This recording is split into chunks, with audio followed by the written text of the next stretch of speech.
Quiero que vayas conmigo al versículo 16 del tercer capítulo de Juan. Juan, tercer capítulo.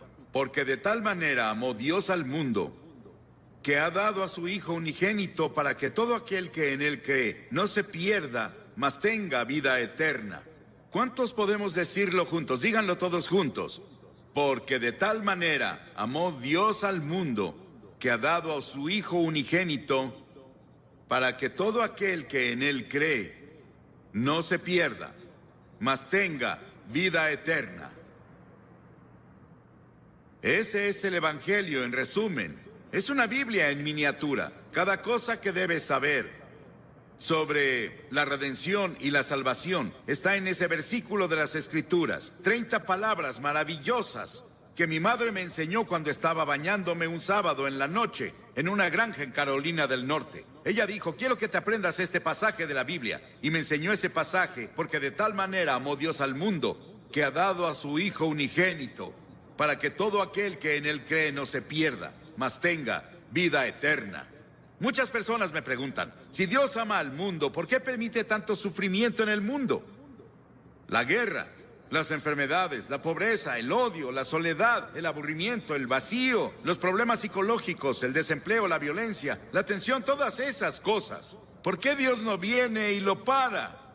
Esa es una pregunta que muchas personas se hacen. Algunas personas aquí en Nueva York dicen: ya no puedo más, y se están suicidando. Las presiones de la vida son muy grandes. Ellos no las soportan. ¿Por qué? Si hay un Dios, ¿por qué no lo termina? Algunas personas dicen: ¿por qué Dios nos ha abandonado? Pero Dios no nos abandonó. Nosotros lo abandonamos. Muchos de los jóvenes aquí han oído la canción del año pasado del álbum Edge of the Century, álbum de Styx. Pero ¿has escuchado las palabras, la letra? Aquí está la letra, escucha. Todas las noches digo una oración, esperando que haya un cielo, pero cada día estoy más confundido, cuando los santos se vuelven pecadores. Todos los héroes y las leyendas que conocí de niño han caído como ídolos de arcilla, y siento este lugar vacío adentro. Tengo tanto miedo que perdí mi fe. Muéstrame el camino, muéstrame el camino. Llévame esta noche a la montaña, y llévate mi confusión, y muéstrame el camino. Y si veo una luz, ¿debo creer? Dime cómo lo sabré. Muéstrame el camino, muéstrame el camino. Llévame esta noche al río y lava mis ilusiones. Muéstrame el camino, muéstrame el camino. Dame la fuerza y el valor de creer que llegaré ahí un día. Y por favor, muéstrame el camino. Y cada noche digo una oración esperando que haya un cielo. Y este pasaje dice: Dios, Dios. ¿Crees en Dios? Sí. No puedo probar a Dios, no puedo llevarte a un laboratorio científico y probarte que hay un Dios. Pero la Biblia nos enseña sobre Él. Él es el creador. En el principio Dios creó los cielos y la tierra, todas las estrellas que ves en la noche. Si pueden verlas en Nueva York, Dios las creó y las colocó. Él también es espíritu. La Biblia dice: Dios es espíritu y quienes lo adoran deben hacerlo en espíritu y en verdad. Él no tiene un cuerpo como tú y yo. Él solo podría estar en un lugar a la vez si tuviera un cuerpo como estos. Pero Dios es espíritu y está en todos lados al mismo tiempo. Puede estar en Rusia, puede estar en China, puede estar en América, puede estar en África, puede estar en Latinoamérica, puede estar en todos lados al mismo tiempo. Dios también no cambia. Yo soy el Señor Dios que no cambia, dice la Biblia, en el cual no hay mudanza ni sombra de variación, dice Santiago. La Biblia enseña que Dios es un Dios santo, absolutamente santo. Él no puede ignorar el pecado. La Biblia también nos dice que Él es un Dios de juicio, pues Dios juzgará toda obra, aun la realizada en secreto. Piénsalo, cada cosa secreta que hiciste, todos tus pensamientos secretos, las cosas que pensaste que nadie sabía, un día serán sacadas a la luz y vas a ser juzgado. La Biblia dice que Dios ha fijado un día en el que juzgará al mundo. Piénsalo, fijó un día, un momento en el que Él va a juzgar al mundo y tú estarás ahí. Dios, pero Dios también es un Dios de amor. Mi madre me amaba. Pero ella no me amaba, ni cercano a lo mucho que Dios me ama, y eso parece imposible de creer. Mi esposa me ama. Yo la amo. Tengo 5 hijos, los amo. Tengo 19 nietos, los amo. Y espero que ellos me amen. Tengo 3 bisnietos, creo que me aman, y los amo, y sé que todos aman al Señor. Pero nada puede compararse con el amor de Dios. Tuvieron que inventar una nueva palabra en griego para decirnos algo sobre el amor de Dios. Dios es un Dios de amor, Él te ama. Y si hay una cosa que quiero que te lleves de este gran parque cuando te vayas hoy es esto: Dios te ama. Dios te ama. Dios te ama. Y Dios está interesado en ti. Y Él tiene contados tus cabellos. Él ve al pajarillo caer. Sabe todo de ti y te ama. No importa cuántos pecados hayas cometido o lo que hayas hecho. Podrías haber llegado tan bajo como Nicky Cruz lo describió, su vida hace rato. Pero Dios te ama. Y si Dios pudo cambiar a Nicky Cruz y cambió a Johnny Cash, Dios te cambiará. Si se lo permites. Y Él puede hacerlo hoy. Comienza ahora. Sí, Dios es un Dios de juicio. Él traerá juicio a cada obra, y Él estableció un día en el que Él traerá el juicio al mundo. Pero Dios también es un Dios de amor. Nada se compara al amor de Dios. La Biblia dice, Dios es amor. Sí, los he amado con amor eterno, dice Jeremías. Y por esa razón Dios creó al hombre. ¿Te has preguntado por qué estás aquí? ¿Por qué Dios creó los humanos? ¿Y cuál es el propósito de los humanos? Dios te creó porque Él es un Dios de amor. Y Él quería que otras criaturas en el universo pudieran elegir amarlo también. Entonces, Él creó al hombre, Adán y Eva. Él los puso en un paraíso perfecto. Y creemos que se localizaba en un país que ahora se llama Irak, en la cabeza del Golfo Pérsico. Mucho de la Biblia se escribió en Irak, Nínive, Babilonia, Ur de los caldeos, de donde viene Abraham. Y Abraham es el padre de los judíos, de los cristianos y del pueblo islámico. Abraham es alguien a quien vemos como el principio. Él venía de Irak y es la razón por la que había mucho interés en Irak durante la guerra del Golfo. Por eso muchos libros fueron escritos en la Biblia sobre el Golfo. Y Dios creó al hombre y lo puso en el jardín del Edén, un ambiente perfecto, un paraíso perfecto. Y Dios le dio al hombre una elección. Dios dijo, quiero que tengas todo el fruto del jardín, salvo un árbol. No puedes comer de ese árbol. Dios probó al hombre. Y Dios dijo, si comes de ese árbol, vas a romper mi ley. Vas a sufrir y morirás. Y el hombre rompió la ley de Dios. Dios le dio el libre albedrío para elegir, y el hombre eligió rebelarse contra Dios. Escuché un talk show en la tele el otro día. Pude escuchar a casi todos. Discutían qué está mal con la naturaleza humana. ¿Por qué las personas hacen las cosas que hacen? ¿Por qué las personas cometen los crímenes que hay? ¿Por qué las personas dicen mentiras? ¿Por qué hay tantos celos? ¿Por qué hay tantos problemas en el mundo? Es porque el hombre está enfermo. Y la enfermedad se llama pecado. ¿Cuál es la principal causa de la guerra? El crimen, el engaño y el fraude. ¿Por qué debemos tener hospitales y cárceles con barrotes en las ventanas y fuerzas policíacas y fuerzas militares? Nuestros problemas sociales básicamente son morales y espirituales. Y los problemas morales requieren una solución religiosa. Todos estos problemas indican que algo está mal con la naturaleza humana. Las personas esperan que la tecnología o la fuerza política nos salven. Pero Dios dice, tu problema está en tu corazón. El primer pecado que se cometió fue cometido en un paraíso. Es un problema del corazón. Jesús dijo, porque del corazón salen los malos pensamientos, los adulterios, la fornicación, los homicidios, los robos y las calumnias. La Biblia dice en Romanos 6, la paga del pecado es muerte. La Biblia dice, pecado es romper la ley. ¿Qué ley? La ley de la conciencia. ¿Has ido en contra de tu conciencia? Cometiste un pecado. ¿Alguna vez has roto alguno de los 10 mandamientos? Eres pecador. No has cumplido los requerimientos del sermón de la montaña. Eres un pecador. No cumplimos lo que Dios requiere. Somos pecadores ante Dios. Y el pecado se interpone entre Dios y tú. Se interpone entre tú y la paz. Entre tú y la felicidad. Entre el gozo y tú. Entre tú y la seguridad de que si mueres irás al cielo. Salomón, el gran rey de Israel, una vez dijo: no hay un hombre sin pecado. Estamos alejados de Dios, recordemos eso. Estamos separados de Dios. A pesar de eso, Él aún nos ama. Sí, hay un infierno. Hay un infierno en esta vida, pero también hay un infierno en la vida venidera, si estamos separados de Dios.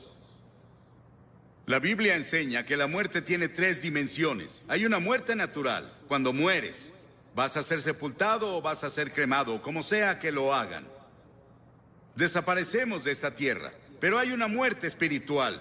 Dentro de ti viven tu alma o tu espíritu. Esa es la parte de ti que vive para siempre. Es la parte con la que tienes comunión con Dios. Y has quebrado la ley de Dios y como resultado estás espiritualmente muerto. Estás muerto para Dios. Y esa muerte continuará a lo largo de toda la eternidad después de que mueras. Y no vas a estar ahí con miles de personas divirtiéndote como muchas personas describen el infierno. Vas a estar solo. Vas a estar en una terrible soledad ahí. Y eso es el infierno. Y podemos tener infierno en esta vida, el infierno en la vida venidera. Y eso se llama muerte eterna. Las palabras que Cristo usa en el Nuevo Testamento para describir el castigo al pecado son pérdida, perecer, condenar, castigo, infierno. Dios vio toda esta confusión y nos vio tropezando en la oscuridad. No sabíamos qué hacer con nuestro ser. Estábamos aburridos por un lado, o muriendo físicamente por el otro. Dios decidió hacer algo al respecto con su amor. Dios no podía olvidarnos, o no cumpliría su palabra, no sería Dios. Dijo que si pecabas, morirías. Que si pecabas, sufrirías. ¿Debemos sufrir y morir para que Dios cumpla su palabra? Un día caminaba con uno de mis hijos en un sendero de Carolina del Norte. Pisamos un hormiguero y vimos abajo y había hormigas muriendo y sufriendo y su casa estaba destruida. Mi hijo me dijo: papá, ¿no sería genial que las ayudáramos a reconstruir su casa y las lleváramos a sus hospitales? Y dije: sí, pero somos muy grandes y ellas chiquitas.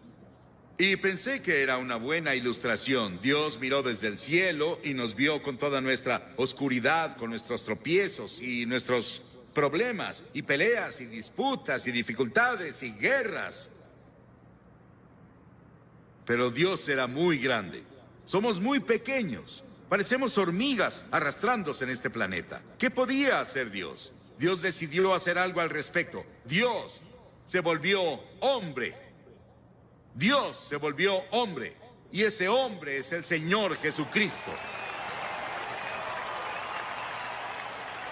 Él nació de la Virgen María y vino con un propósito. Él vino a salvarte y a salvarme y a salvar al mundo. Y Él vino a morir. Es el único hombre que vino al mundo con el propósito de morir. Llevó nuestros pecados a la cruz. Lo llevaron fuera de Jerusalén y lo clavaron ahí los romanos, no los judíos, los romanos. Lo llevaron fuera de los muros de Jerusalén y lo clavaron en una cruz. Y Él derramó su sangre. Y en ese terrible momento, cuando estaba ahí, dijo: Dios mío, ¿por qué me has abandonado? Y en ese terrible momento hizo 7 agonizantes expresiones. Y en esas expresiones Él nos decía que se llevó nuestros pecados. Fue hecho pecado por nosotros. Piénsalo, Él fue hecho pecado. Se volvió culpable de tu adulterio. Se volvió culpable de todos los pecados sexuales que cometiste. Se volvió culpable de toda la envidia y los celos y las peleas y los asesinatos y homicidios que lees en los periódicos casi a diario. Él lo hizo, pecado por nosotros. El Señor puso sobre Él la iniquidad de todos nosotros. Piénsalo. Él tomó nuestros pecados. ¿Y qué debemos hacer? Debemos arrepentirnos del pecado. A lo largo de todo el Antiguo Testamento, los profetas decían: arrepiéntete. El primer sermón que Jesús predicó fue: arrepiéntete. En todo el Nuevo Testamento escribió: arrepiéntete, arrepiéntete, arrepiéntete, arrepiéntete. ¿Qué significa arrepentirse? Significa que confiesas a Dios: he pecado contra ti, Señor. Lo admito. Significa que te vuelves de tus pecados. Estás dispuesto a dejar que Dios haga su voluntad en tu vida y estás listo para seguirlo y servirlo desde ahora. Eso es arrepentimiento. Hace unos días, en nuestro pan diario llamado Llévame a la Cruz, Cliff Barrows me dio esta maravillosa historia. Un policía, un oficial, estaba patrullando una noche en un pueblo del norte de Gran Bretaña, cuando escuchó un sollozo entrecortado. Vio a un niño en la sombra sentado en una puerta y las lágrimas corrían por sus mejillas. El niño dijo: estoy perdido. Por favor, lléveme a casa. El policía comenzó a nombrarle calle tras calle, intentando ayudar al niño a recordar dónde vivía. Él nombró tiendas y hoteles en el área, pero no tuvo éxito. Luego recordó que en el centro de la ciudad había una iglesia con una gran cruz blanca que sobresalía por arriba de la ciudad. Él la apuntó y dijo: ¿vive cerca de eso? La cara del niño de inmediato se iluminó. Sí, señor, lléveme a la cruz. Encontraré mi casa desde ahí. Y si vienes a la cruz hoy, hay un camino. Si vienes por el camino de la cruz, si estás perdido, el único camino a casa es ir a la cruz. La cruz de Cristo dirige a los perdidos a su hogar eterno. Pero Jesús no se quedó en la cruz. Él resucitó de los muertos. Dios resucitó de los muertos. No voy a hablarte sobre un Jesús muerto. Voy a hablarte sobre un Jesús vivo. Y ese Cristo vivo puede venir a tu corazón hoy por el Espíritu Santo y hacerte una nueva persona. Darte una nueva visión de la vida. Quitarte esa soledad. Quitarte esos pecados que has cometido y limpiarlos para que cuando Dios te vea, no vea tus pecados. Estás justificado a sus ojos, como si nunca hubieras pecado. Y luego la Biblia enseña que Jesucristo vendrá de nuevo un día. Estuve en Jerusalén y estuve hablando un día con el rabí en jefe. Y le pregunté: ¿Señor, cree que el Mesías va a volver? Y él dijo: sí, claro. Y dije: yo también. Pero creo que cuando venga, usted verá que es Jesucristo. Él se rió por un momento con su taza de café y dijo... No se rió, me sonrió. Y dijo: claro, esa es nuestra diferencia. Ambos esperamos al Mesías, pero nosotros creemos que será Jesucristo. Verán al Hijo del Hombre venir sobre las nubes del cielo con gloria, con gran poder y gran gloria. Va a volver y establecerá su reino. Sí. El comunismo no ganó. Ningún ismo va a ganar. Solo Cristo va a ganar. Y un día va a gobernar al mundo. Pero esta noche Él quiere gobernar tu corazón. Él quiere entrar a tu hogar y a tu familia, a tu vecindario. Él quiere entrar a nuestro país. Y Él quiere ser el Rey de Reyes y Señor de Señores. ¿Qué requiere Dios de ti? Ya te dije una cosa: arrepentimiento. Durante la semana pasada celebramos los días más santos del año judío. Yom Kippur, que se celebra el miércoles, es intensamente personal. Los festivales judíos hacen 3 preguntas. ¿Qué hicimos con nuestra vida durante el año pasado? ¿Dónde estás ahora en tu vida? ¿Qué planeas hacer con tu vida el año que viene?